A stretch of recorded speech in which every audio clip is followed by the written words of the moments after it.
The Age of the Oak is an exploration-focused all mice die game starting this summer, and it's driven by my Patreon community. This campaign takes place after a major apocalypse in a setting where minor apocalypses are commonplace, and it will be up to you to found your noble family and to make your mark on this seemingly fresh new world.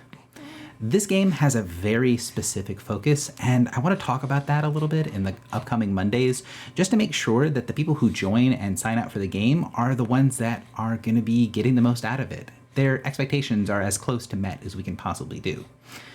For those of you who are brand new and don't know what I'm talking about, don't worry about it. You don't need anything to get started.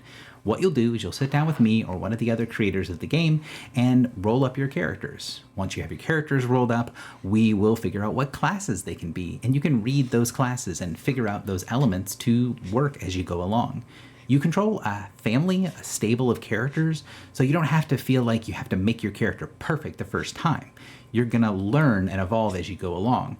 Maybe one of the first characters you make is the character you play the most, maybe not. Maybe the 7th or 8th or 10th character is the one that becomes the one that you are most known for. You'll have to figure that out as you play. There are no builds or things that you can do ahead of time, so there is some stuff you can read, but none of it feels like you have to in order to be good or to be ready to play the game. All Mice Die as a system is built like that, and you play as field mice in a world of magic that typically views you as a source of calcium. Low-level mice are a prey species. That means they survive through luck, ingenuity, and teamwork. As you level up, you can start to not rely on one of those as much. Maybe you can get the tools you need to rely on luck less often, or in your allies less frequently. Maybe you can make sure that you only die if one of those two things is out of place, or maybe at very high levels, only if one of them is in place. That's the idea of being a hero as a mouse. You've shown the world you're no easy meat when they all expect you to just be an afternoon snack. This campaign is also going to be a West Marches in my sense of the West Marches. And I've found out recently that that's not really, well, what most people expect when they join a West Marches game. So let me explain what it means in my head.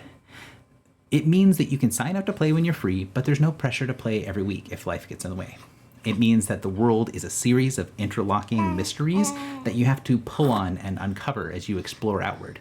There's no main plot, but there are many different main plots that you can pick from if the group decides that they want to do something specific. And what will happen is that a lot of groups within the campaign itself will decide that different avenues of the world are what they consider to be the main plot, the parts that they are the most invested in.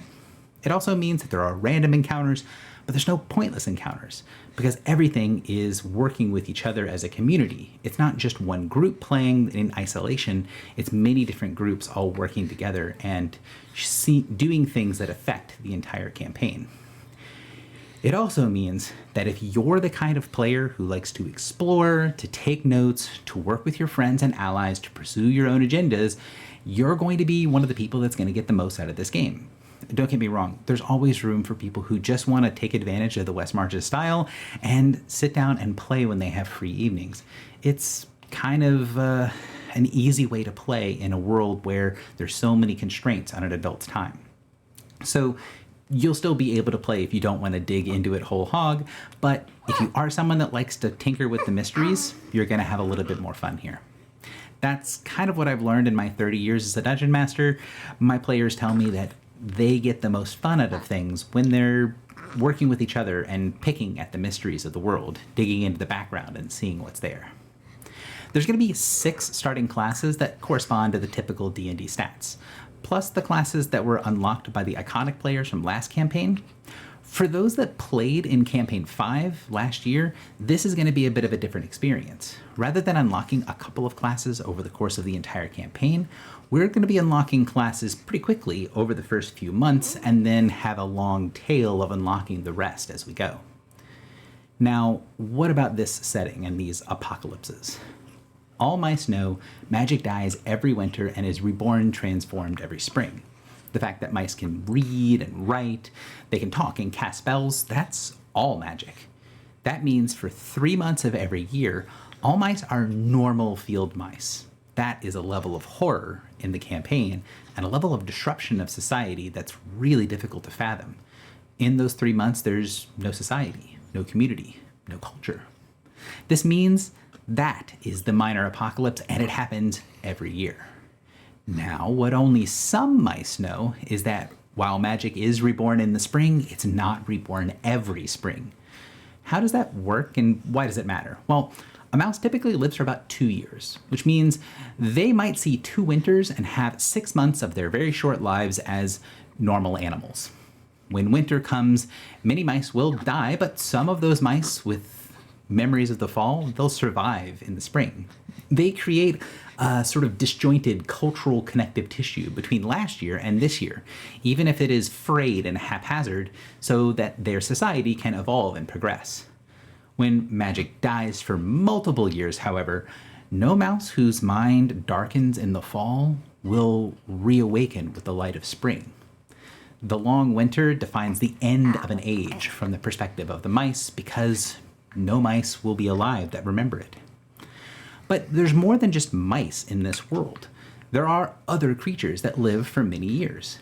Any creature that typically lives for more than 7 to 10 years might experience an entire age of the world. Any creature that lives more than 10 years might have a unique perspective and be the connective tissue that connects the ages together. A crow that lives for 15 years might see a large part of 2 completely different ages of the world, able to see societies rise, fall, and rise again. A box turtle born at the start of an epoch might live to see the entirety of that cycle, see the world and its peoples ebb and flow as history unfolds, repeats, goes dormant, and unfolds again. I used another term there, an epoch. Well, that's a series of 3 ages. The primary epoch in All Mice Die consists of the age of the oak, the age of the clockmakers, and the age of the counties. The age of the oak being the start of the epoch means that only those creatures with extremely long lives will remember the setting before, and this campaign is year 1 of the age of the oak. It was a long, long winter before you woke up today. Only tattered remnants have survived the long death of magic. Who knows what was happening at the end of the last age, or even what it might have been called. But there's more spoilers, and I have a hungry baby who is dying to be taken care of. Hello, say hi. Mwah. That's it for today. I'll see you for the next Mousey Monday.